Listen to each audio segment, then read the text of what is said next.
वास्ते रवा।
थे बना है मेरे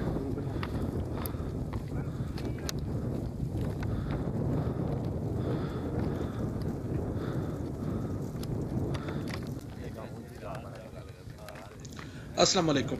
यह प्रोग्राम तुहाडी खिदमत विच 5 स्टार DVD कोलियां रोड डिंगा खारियां जिला गुजरात उन्होंने तरफों पेश किया जा रहा है। फोक प्रोग्राम लोकल प्रोग्राम सुनने मन तो तुसीं जनाब सानू सब्सक्राइब करो। थले एक सूए रंग का बटन लगे है। 5 star DVD कोलियां road डिंगा Khariyan Gujarat. शुक्रिया सर।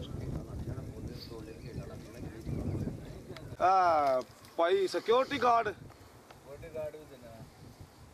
और जनाब ओ शहर दे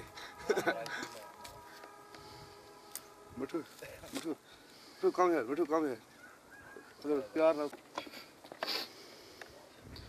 सताई बनाने लगे हो जय जी रिकॉर्डिंग लगी है इंशाल्लाह। ओए होए रात